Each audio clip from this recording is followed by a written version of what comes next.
Friends 'Remo' మూవీలో నుంచి dialogue plus song అయితే ఉంటుంది కదా! అదైతే కొంచెం ట్రెండింగ్‌లో ఉంది. సో, నేనైతే తీసుకొనైతే ఒకటి చేశాను. బర్త్‌డే కోసం అయితే యూజ్ చేసుకోవచ్చు. సో, మీరైతే ఫస్ట్ అయితే వీడియో చూడండి. నెక్స్ట్ మంత్ అవరోட బర్త్డే.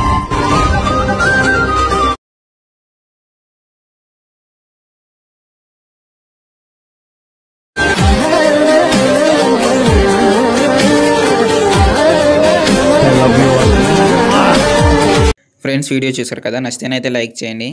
కింద డిస్క్రిప్షన్‌లో ఫుల్ ప్రాజెక్ట్ లింక్ అయితే ఉంటుంది. మీరైతే ఫస్ట్ దాన్ని ఇంపోర్ట్ చేసుకోండి. ఇంపోర్ట్ చేసుకొని ఓపెన్ చేస్తే ఇంటర్ఫేస్ అయితే ఇలా ఉంటుంది. ఇక్కడ మీకైతే కింద డిస్క్రిప్షన్‌లో ఫాంట్ అయితే ఇస్తాను. ఫాంట్స్ లింక్ అయితే ఇస్తాను. మీరైతే దాన్ని ఫస్ట్ డౌన్లోడ్ చేసుకోండి. డౌన్లోడ్ చేసుకొని మీరైతే ఎడిట్ మోషన్‌కి అయితే యాడ్ చేసుకోండి.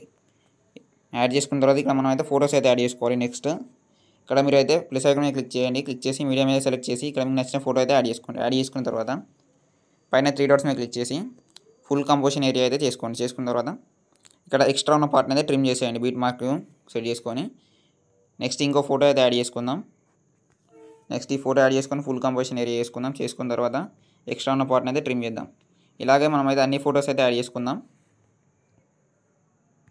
ఈ ఫోటో యాడ్ చేసుకుందాం. యాడ్ చేసుకొని ఫుల్ కంపోజిషన్ ఏరియా చేసుకొని దీని అయితే ఎక్స్ట్రా ఉన్న పార్ట్ అయితే ట్రిమ్ చేద్దాం. నెక్స్ట్ ఇంకో ఫోటో ఇలా అన్నీ యాడ్ చేశాక నెక్స్ట్ ఇక్కడ ఇంకొక ఫోటో ఇలా అంటే ఫోటో యాడ్ చేయండి. యాడ్ చేసి కిందికి అయితే డ్రాగ్ చేయండి. దీనికి ఫుల్ కంపోజిషన్ ఏరియా చేద్దాం. చేసి నెక్స్ట్ దీన్ని టైం లైన్కి అయితే సెట్ చేసుకున్నాడు. సెట్ చేసుకొని దీన్ని లాంగ్ ప్రెస్ చేసి కిందికి అయితే డ్రాగ్ చేయండి. ఇక్కడ ఒక లేయర్ ఉంది కదా, ఆ లేయర్ కిందికి అయితే డ్రాగ్ చేయండి. ఇక్కడ కూడా అంతే సేమ్ ప్రాసెస్. ఫోటో యాడ్ చేయండి. యాడ్ చేసి ఫుల్ కంపోజిషన్ ఏరియా చేసి లాస్ట్ వరకు అయితే ఎక్స్టెండ్ చేసుకోండి. ఎక్స్టెండ్ చేసుకొని ఈ లేయర్ కిందికి అయితే డ్రాగ్ చేయండి.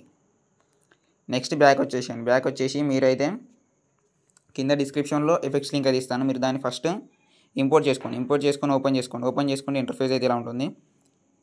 ఫస్ట్ ఫోటో మీద క్లిక్ చేయండి. ఎఫెక్ట్స్ మీద క్లిక్ చేయండి. క్లిక్ చేసి త్రీ డాట్స్ మీద క్లిక్ చేసి కాపీ ఎఫెక్ట్స్ అయితే చేసుకోండి. కాపీ చేసుకొని మన మెయిన్ ప్రాజెక్ట్ అయితే ఓపెన్ చేసుకోండి. ఇక్కడ ఫస్ట్ ఫోటో మీద క్లిక్ చేసి ఎఫెక్ట్స్ మీద క్లిక్ చేసి 3 డాట్స్ మీద క్లిక్ చేసి పేస్ట్ ఎఫెక్ట్స్ చేయండి. నెక్స్ట్ సేమ్ ప్రాసెస్లో థర్డ్ ఫోటో కూడా అలానే వేయండి. నెక్స్ట్ మళ్ళీ బ్యాక్ వచ్చేసి ఎఫెక్ట్స్లోకి వెళ్ళి సెకండ్ ఫోటో మీద ఉన్న ఎఫెక్ట్స్ అయితే కాపీ చేసుకోండి. కాపీ చేసుకొని సెకండ్ అండ్ ఫోర్త్ ఫోటోకి అయితే పేస్ట్ చేయండి మన మెయిన్ ప్రాజెక్ట్లో.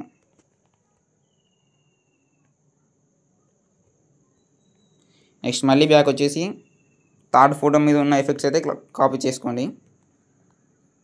కాపీ చేసుకొని మన మెయిన్ ప్రాజెక్ట్లో లాస్ట్ 2 ఫోటోస్ ఉన్నాయి కదా, దాని మీద అయితే పేస్ట్ చేసేయండి. ఇప్పుడు మీరైతే ఈ వీడియోని అయితే మీకు నచ్చిన క్వాలిటీలోనైతే ఎక్స్పోర్ట్ అయితే చేసుకోండి.